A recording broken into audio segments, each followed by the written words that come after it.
Fala galera, tudo bem com vocês? Meu nome é Lucas, este é o podcast Jovem Cristão, sejam todos muito bem-vindos. No episódio de hoje nós vamos refletir a sétima parte do primeiro livro do livro O Abandono à Providência Divina de Jean-Pierre de Caussade. Não há paz estável, senão só na submissão à ação divina. A alma que não adere exclusivamente à vontade de Deus não encontrará nem satisfação, nem santificação nos mais diversos meios e nos diversos exercícios de que possa lançar mão, por mais excelentes que eles sejam. Se o que o próprio Deus escolhe para vós não vos satisfaz, que outra mão que não seja a sua poderá servir-vos à medida dos vossos desejos? Se mostrais desagrado do alimento que a própria vontade divina vos preparou, que outro manjar não será insípido a um paladar tão estragado? Uma alma não pode verdadeiramente ser alimentada, fortalecida, purificada, enriquecida e santificada, senão por esta plenitude do momento presente. Que mais queres, portanto? Se nele encontrarás todos os bens, por que buscá-lo noutra parte? Ou é tu que entendes as coisas melhor do que Deus? Se ele ordena que sejam assim, como deseja que fossem de outro modo? Porventura, se engana a sua divina sabedoria e a sua divina bondade? E se a bondade e a sabedoria de Deus dispõem uma coisa, não deves estar plenamente convencido de que é excelente? Ou tu pensas encontrar a paz, pondo-te em luta com o Onipotente? Pelo contrário, não é verdade que se luta, que esta luta, que tantas vezes renovamos, sem quase o confessarmos a nós mesmos, é a verdadeira causa de todas as nossas agitações? Com efeito, é justo que a alma, que se não encontra satisfeita pela plenitude divina do momento presente, seja castigada com a incapacidade de encontrar contentamento em qualquer outra coisa.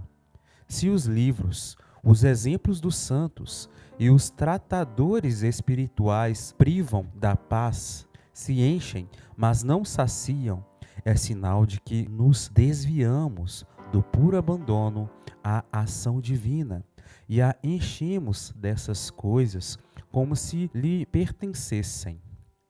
A sua plenitude, nesse caso, fecha a entrada a Deus e é preciso despojar-se dela como de um obstáculo à graça. Mas quando a ação divina ordena essas coisas, a alma recebe-as como o resto, isto é, como ordem de Deus. Deixa-as tais quais são, não tomando delas senão simplesmente o uso, para se manter fiel. E desde que a hora dos pensamentos passou, abandona-os para se contentar com o momento seguinte. É que, de fato, nada há de bom para mim, a não ser a ação emanada da ordem de Deus. Nem posso encontrar noutra parte meio algum, por melhor que seja em si mesmo, mais apropriado para a minha santificação e mais apto para me dar a paz. Bom, nós temos o convite de aproveitar o agora, que não é algo claramente dito, mas a gente pode, muitas vezes, né, pode ser considerado o momento presente como o oitavo sacramento. Mas o nosso momento agora é a gente aproveitar esse presente de Deus, aproveitar essa situação. E aqui a gente pode parar para analisar a nossa vida e pensar: será que eu estou agindo em conformidade com a vontade de Deus, que Deus me apresenta no hoje, no agora da minha vida? Usando desse nosso irmão, se formos usar a linguagem de São Francisco de Assis, né, que considera toda criatura, toda obra criada por Deus como irmão, irmã, o irmão tempo usado por Deus para nos educar, nos ensinar, será que eu tenho nesse momento presente mais lutado contra a vontade de Deus que se apresenta por meio do momento atual? Ou eu tenho realmente abraçado a vontade de Deus no momento atual? E outra coisa, será que ultimamente eu tenho caído de novo naquela prática de acabar querendo fazer as coisas do meu jeito, do meu desejo, sendo que Deus quer talvez de outras formas? Por exemplo, eu até comentei um dia no podcast aqui que teve um encontro que eu fui chamado para servir nesse encontro. E eu gostava muito de servir tocando, né, e cantando, e conduzindo oração, e por aí vai. Estava tão acostumado a muitas vezes fazer as coisas até por conta sozinho, né, que nesse encontro em especial, de acordo com as circunstâncias e tal, eu fui chamado somente para tocar, sem cantar mais nada. Só tocar mesmo, em silêncio. Porque outras pessoas iriam cantar, outras pessoas iriam servir. E naquela hora, eu senti parte do meu coração querendo... eu dou conta sozinho, não preciso de ajuda não, pode deixar que eu faça as coisas.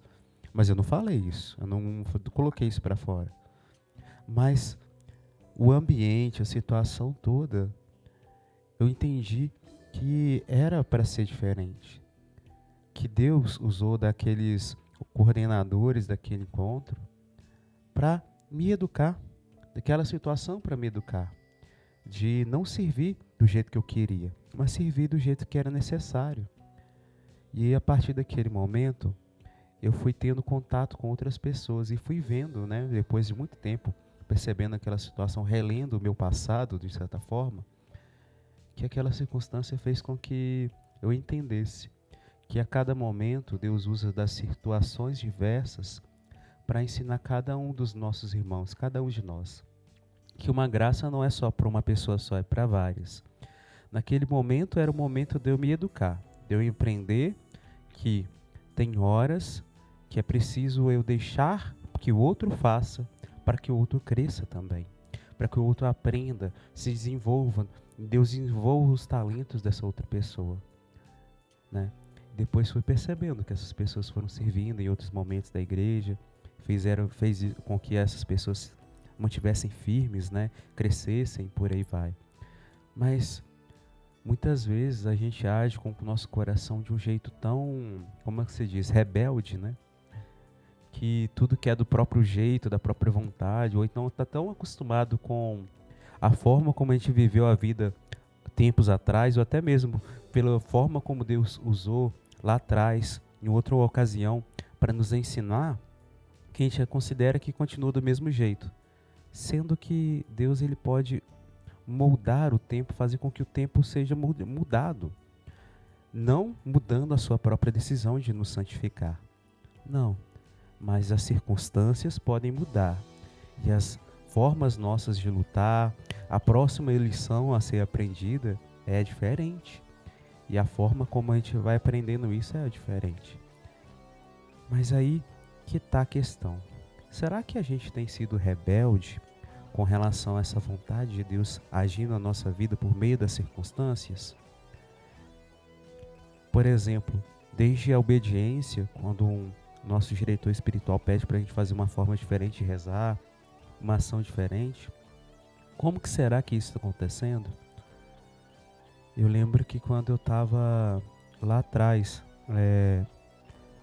há uns anos atrás, quando eu fiz uma cirurgia, e aí um padre ele veio me visitar, né, aqui em casa, e aí conversando com ele e tal, aí ele me deu uma orientação, né, como diretor espiritual para mim, e falou para mim assim: aqui, faz uma experiência de ir lá no grupo dos vicentinos para você experimentar como é que eles trabalham, conhecer. E aí eu relutei por muito tempo, né? Fiquei meses demorando com aquilo, depois de ter recuperado completamente, acabado o tempo de repouso, né? Da pós-cirurgia e tal. Mas aí eu fui. E eu me deparei com uma forma de vivência da fé tão diferente, tão diferente. E hoje eu gravo esse episódio no dia 7 de setembro, né? Não sei quando que ele vai sair, 7 de setembro de 2025. E por sinal, hoje foi canonizado junto com o Carlo Acutis, né? Agora São Carlo Acutis, o São Pierre Giorgio, que por sinal era um jovem vicentino, né? Ele era do grupo da Fraternidade São Vicente de Paulo. E aí, uma coisa interessante que eu fui percebendo que Deus tem me colocado no meu coração, que é tão importante quanto a nossa oração, é a nossa ação prática direta, em especial com as pessoas mais necessitadas. E isso me faz recordar diversos momentos na história de tantos outros santos que a gente considera também como famosos, até desenvolvedores de ordens especiais, de espiritualidades distintas, né? Desde os franciscanos, os jesuítas, né? Franciscanos são Francisco de Assis, né? Que são a ordem dos frades menores e por aí vai. Os jesuítas, que são o que a gente também chama de nacianos e por aí vai, né? E aí tantas outras ordens que em algum momento da sua vivência tiveram que acabaram sendo chamados a cuidar daqueles mais necessitados. Não só de questão de espiritualidade, conhecimento de fé, de teologia, de catequese e por aí vai, mas também carências de comida, de alimento. Não só o alimento da palavra de Deus, mas o alimento também físico, concreto, e da fé. E aí, nesse sentido, eu fui vendo, né, que como que cada um foi. Por exemplo, a gente tem a história, né, de um santo que queria muito até servir em missão junto com os jesuítas lá na Índia, que é o caso do São Felipe Neri, né? E ele foi convidado a cuidar justamente de um grupo de crianças por Jesus Cristo, né? Um grupo de crianças que eram consideradas as piores crianças daquela região. Eles eram ladrões, roubavam, faziam bagunça e muita coisa. E aí ele colheu aquelas crianças e ensinou a fé, e deles surgiram santos, né? Se eu não me engano, São Camilo de Leles era uma dessas crianças até. Tem a história também de Dom Bosco, né? São Dom Bosco, com a sua obra, né, de caridade que fez com que, né, surgisse as escolas e por aí vai. Então, é nesse sentido. E um dos pontos para que uma pessoa seja canonizada é justamente a vida, virtude heróica ou martírio. E tem que testemunhar a fé. E dentro se for analisar a história de todos os santos, todos tiveram essas obras de caridade. Então é nesse sentido. Aí eu fui entendendo isso, que Deus ele chama a gente para o presente, para o agora. E no agora, ele coloca pessoas à nossa volta para a gente cuidar, coloca situações à nossa volta para a gente aprender.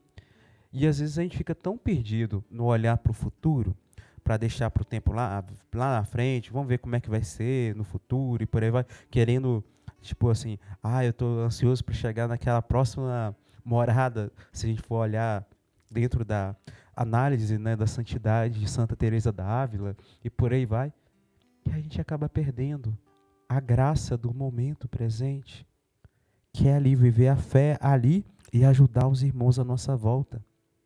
E vários santos, se a gente for perceber, talvez em alguns momentos da vida eles passaram por esse desejo, né, de olhar para o futuro e por aí vai. Mas depois Deus os chamava para o presente, e assim eles conseguiam avançar no caminho da santidade, olhando para outra pessoa que precisa naquela hora. E aí que está. A gente precisa, acima de tudo, aceitar a vontade de Deus. E essa vontade de Deus pode ser manifestada através dos nossos superiores, né, de certa forma. Por exemplo, desde uma figura paterna, materna, desde o sacerdote, o padre, né, o coordenador da pastoral, da dimensão da igreja onde você serve, do seu diretor espiritual. E nesse sentido. E aí que está, o olhar para o presente, acolher a vontade de Deus. E às vezes pode ser que a vontade de Deus também se manifeste através da enfermidade, como a gente já comentou isso aqui atrás. A enfermidade, às vezes naquela hora você passa mal, de um jeito que você não consegue sair de casa. É ali que Deus vai se manifestar na vontade dele. E nosso chamado, o chamado de Deus para a gente é esse: viver no agora o caminho da santidade. Buscar a Ele no agora, crendo que Deus, Ele cuida de tudo. Ele é amoroso, a gente tem que ter confiança nele. Crer que a etapa que a gente vive agora vai ter proveito no futuro, segundo a vontade de Deus, estão nos planos dele. Então é isso, a gente tem que ter essa confiança. E a confiança é plena. Plena de que ele está cuidando de tudo. E se ele me pede para fazer algo agora, é no agora que eu vou fazer. E se ele silencia, é porque eu devo permanecer talvez naquela situação que eu estou vivendo agora, né? Naquele trabalho. E fazer aquela análise de consciência, avaliação de consciência, exame de consciência. Se eu estou no pecado, correr atrás da confissão e por aí vai, né? Nesse sentido. Mas aproveitar cada momento. Às vezes pode ser que se tem situações que vão demandar mais tempo para que a gente fique por mais tempo. Outras situações vão demandar menos tempo, né?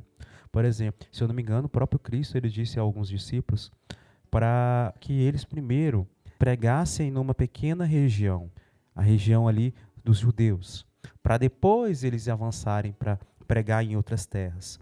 Tanto que aconteceu, né? A gente tem o livro dos Atos dos Apóstolos relatando isso, quando os discípulos saíram de Jerusalém e começaram a pregar a palavra em outros lugares, até outros continentes e por aí vai. Entendeu a lógica? Então é nesse sentido. Às vezes Deus ele não pede uma mudança para a gente agora. Ou então às vezes ele pede. E é por isso que é importante a nossa oração constante, a nossa vigilância, nosso conhecimento. Alguns santos até nos ajudam com algumas trilhas, né? Algumas dicas, né? Para a gente viver esses momentos. Por exemplo, Santo Inácio de Loyola com os exercícios espirituais, que acabam ensinando a rezar o agora, o dia a dia. Tem outras variações, de acordo com várias espiritualidades. Mas o mais importante é entender que Deus ele vai te dar os meios. Deus ele vai te dar todos os meios. Ele já te deu até, para você alcançar as coisas. O que acontece é que muitas vezes a gente fica tão ansioso com o futuro que tampamos os nossos ouvidos para ouvir a voz de Deus que nos fala no presente. E às vezes Deus ele escolhe falar com uma voz tão baixinha para nos exigir a gente silenciar e chegar mais perto dele para ouvir a sua voz. E é isso. Eu agradeço você pela sua companhia. Se você puder, né, compartilha, curta, se inscreva, né? Inscreva-se também nas nossas redes sociais, vão estar na descrição desse episódio, né? E que Deus abençoe muito você. São Pierre Giorgio, rogai por nós. São Carlo Acutis, rogai por nós. Fiquem com Deus, Nossa Senhora, e viva Cristo Rei. Shalom.